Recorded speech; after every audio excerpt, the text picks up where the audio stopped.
Wow, and I am back once again, and hopefully there's no pasty white ginger man walking his dog going down the road. And what were we going to talk about? We were going to talk about the UFC that's coming up this weekend, and it feels like I don't get enough time to talk about MMA a lot, and I'm going to talk about this welterweight showdown that we've got coming up this weekend, and that will be Johny Hendricks versus Robbie Lawler for the welterweight title. And there's a lot to say about that fight, and usually I like to do these videos quite early so I can get a lot of views, which is my evil plan, but I'm just going to do it now while I've got a few minutes and make it brief, or make it as to the point as possible. And having said that, I've now wasted 2 minutes introducing this video.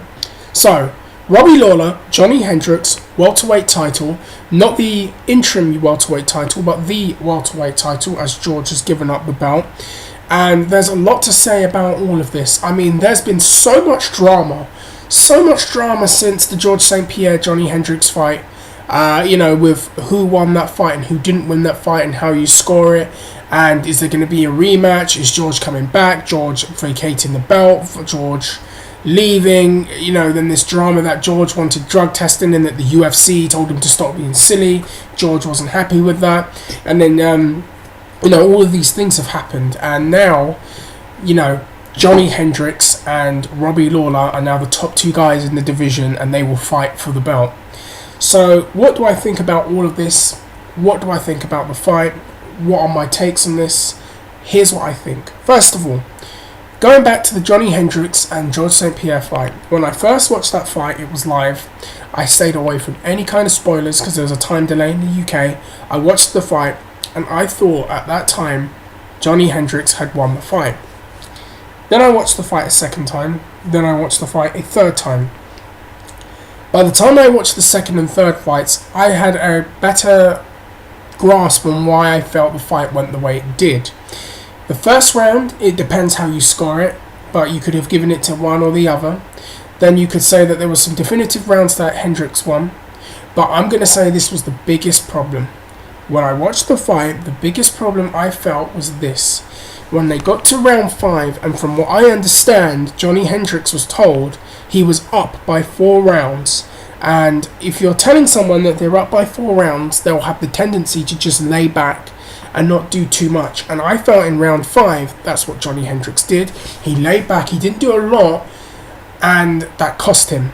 And I think that was a big mistake. I don't think it's ever a good idea to do that to a fighter. I know a lot of guys are saying, oh, well, you got to keep their confidence going, You also need to keep them fighting and winning the fight.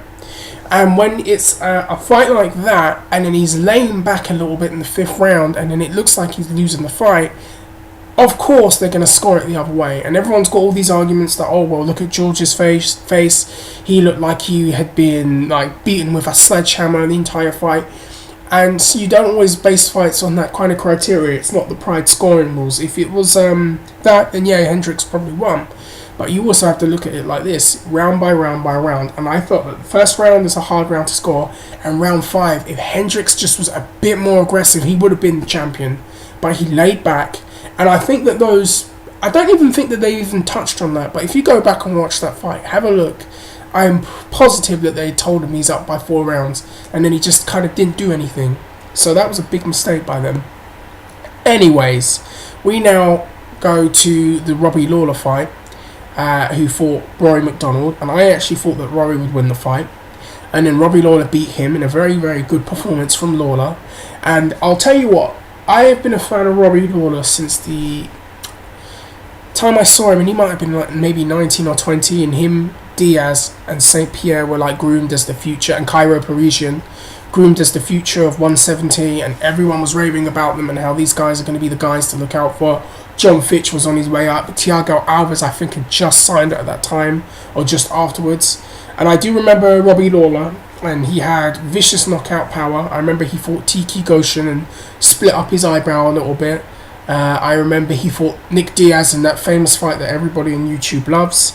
And he kind of lost his way a little bit, and then he went outside of the UFC for a while, and I watched fights out of the UFC. I saw him on Rumble on the Rock, I believe it was. I saw him fight for Icon in Hawaii.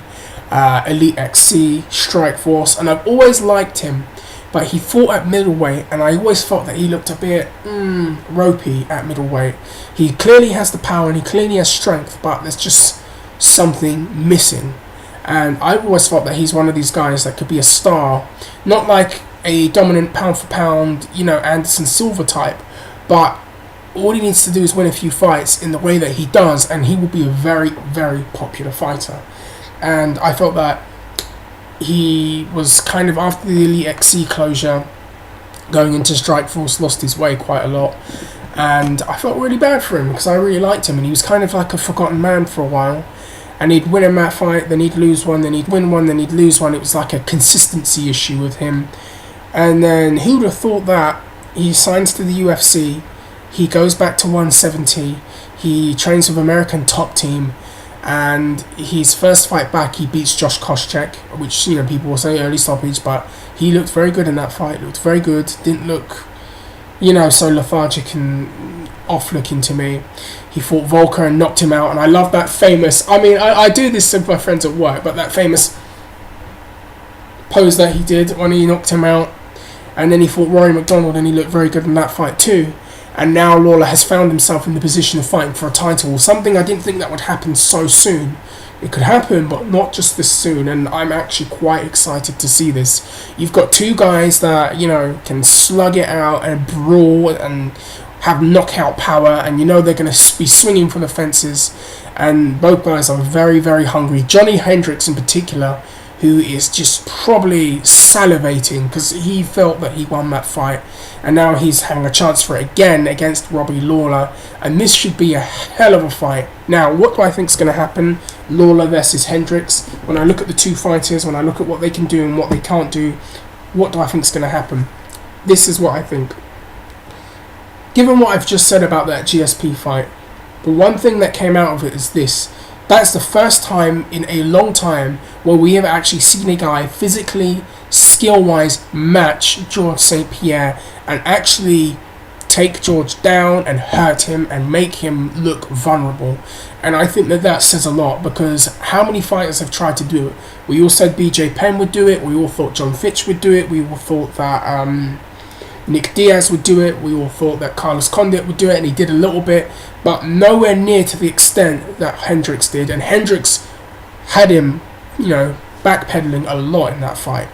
And he looked like a guy that was on par with GSP.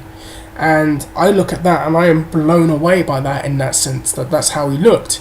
Now, if he can keep that form up and keep up the form that he's had since the John Fitch fight, where he knocked out John Fitch, and then, what he did to Kampman, and he knocked out Kampman and he beat Koscheck, which was a closer fight. If he can keep that form up, I could see him beating Lawler.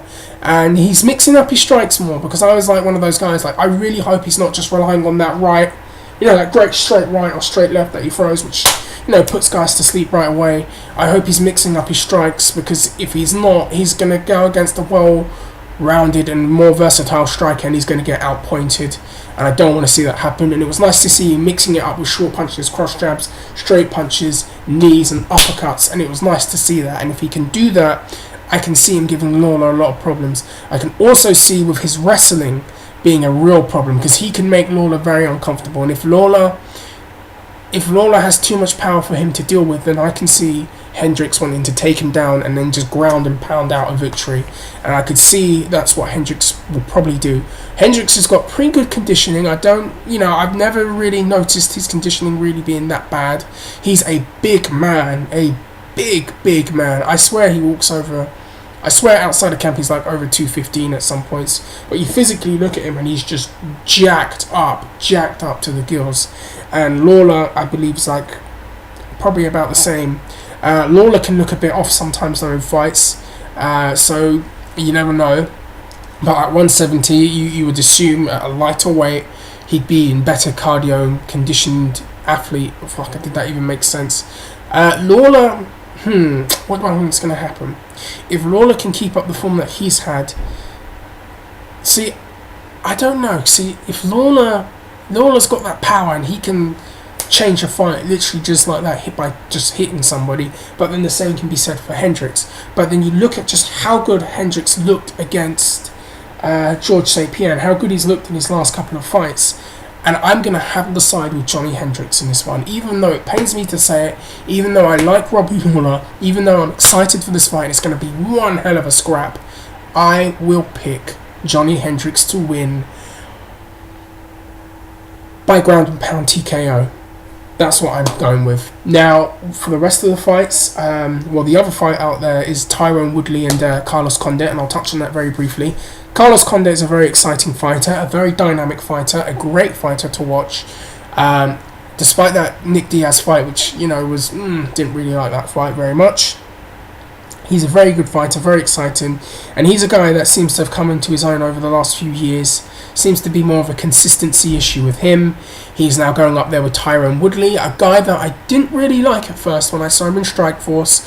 I just, and he had that label of just being another boring lame pro wrestler. And it seems to be that after that fight with Nate Marquardt, things turned around because he lost the fight with Marquardt, and then he just seemed to be developing more of a killer instinct. Now we're seeing him being a lot more aggressive in fights and really going after people and really being a lot more vocal as well. And we saw him fight, was it Jordan Maine? No, was it Jordan Maine? And he knocked him out viciously on the Super Bowl show last year. And then we saw him fight again against Josh Koscheck, and I was very impressed with that. The way he just went after Koscheck and took him out, literally took him out. And I'm like, well, that makes him a contender right now. And he's fighting Condit. Now, I think that if Condit's not careful, he can be controlled in this fight by wrestling. And Woodley, who's a very good wrestler, I think might go back to the basics there. But Condit's so well versed with his strikes and his submissions that I could see Condit hurting him. And I will give Carlos Condit the edge. I will give Condit the edge, but the one risk he runs facing Scatman took over my soul there. The one risk I think he runs against Woodley is that he could be controlled by Woodley and Woodley's wrestling. Anyways, I'm going to stop because I haven't got long and I've got to dash out. Anyone that wants any more MMA videos, please let me know what you think is going to happen. What do you think of this whole welterweight situation? And here's another question I want to pose to everybody. With all that's going on, at some point, are we going to see the return of Nick Diaz? And is that a video you want to see me do? Because I'm very interested to talk about that. Anyways, I'm going to stop. I'm going to upload this. I'm going to get out. Let me know what you think. Let me know what you feel. And I shall see you all soon later.